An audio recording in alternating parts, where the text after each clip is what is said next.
स्वागत है आपका एक और नई वीडियो के साथ। मैं हूं आपका होस्ट आदित्य और आप देख रहे हैं व्रत कथाएं। तो शुभारंभ करते हैं। आश्विन मास के शुक्ल पक्ष की एकादशी को पापांकुशा एकादशी कहते हैं। इस एकादशी पर मनोवांछित फल की प्राप्ति के लिए भगवान विष्णु की पूजा की जाती है। धर्म ग्रंथों के अनुसार जो मनुष्य कठिन तपस्याओं के द्वारा फल प्राप्त करते हैं, वही फल इस एकादशी पर शेषनाग पर शयन करने वाले श्री विष्णु को नमस्कार करने से ही मिल जाते हैं और मनुष्य को यमलोक के दुख नहीं भोगने पड़ते हैं। यह एकादशी उपवासिक व्रत करने वाले के मातृपक्ष के 10 और पितृपक्ष के 10 पितरों को विष्णु लोक लेकर जाती है। पापाकुंशा एकादशी 1000 अश्वमेघ और 100 सूर्य यज्ञ करने के समान फल प्रदान करने वाली होती है। इस एकादशी व्रत के समान अन्य कोई व्रत नहीं है। इसके अतिरिक्त जो व्यक्ति इस एकादशी की रात्रि में जागरण करता है वह स्वर्ग का भागी बनता है। इस एकादशी के दिन दान करने से शुभ फलों की प्राप्ति होती है। श्रद्धालु भक्तों के लिए एकादशी के दिन व्रत करना प्रभु भक्ति के मार्ग में प्रगति करने का माध्यम बनता है।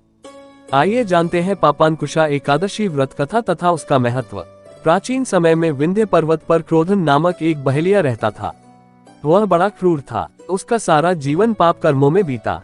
जब उसका अंत समय आया तो वह मृत्यु के भय से कांपता हुआ महर्षि अंगिरा के आश्रम में पहुंचकर याचना करने लगा, हे ऋषिवर, मैंने जीवन भर पाप कर्म ही किए हैं। कृपा कर मुझे कोई ऐसा उपाय बताएं जिससे मेरे सारे पाप मिट जाएं और मोक्ष की प्राप्ति हो जाए। उसके निवेदन पर महर्षि अंगिरा ने उसे पापांकुशा एकादशी का व्रत करने को कहा। महर्षि अंगिरा के कहे अनुसार उस बहेलिये ने पूर्ण श्रद्धा के साथ यह व्रत किया और किए गए सारे पापों से छुटकारा पा लिया। इस व्रत का पालन दशमी तिथि के दिन से ही करना चाहिए। दशमी तिथि पर 7 धान्य अर्थात गेहूं, उड़द, मूंग, चना, जौ, चावल और मसूर की दाल नहीं खानी चाहिए, क्योंकि इन 7 धान्यों की पूजा एकादशी के दिन की जाती है। जहां तक संभव हो दशमी तिथि और एकादशी तिथि दोनों ही दिनों में कम से कम बोलना चाहिए। दशमी तिथि को भोजन में तामसिक वस्तुओं का सेवन नहीं करना चाहिए और पूर्ण ब्रह्मचर्य का पालन करना चाहिए। एकादशी तिथि पर सुबह उठकर स्नान आदि करने के बाद व्रत का संकल्प लेना चाहिए। संकल्प अपनी शक्ति के अनुसार ही लेना चाहिए, यानी एक समय फलाहार का या फिर बिना भोजन का। संकल्प लेने के बाद घट स्थापना की जाती है और उसके ऊपर श्री विष्णु जी की मूर्ति रखी जाती है। इसके साथ भगवान विष्णु का स्मरण एवं उनकी कथा का श्रवण किया जाता है।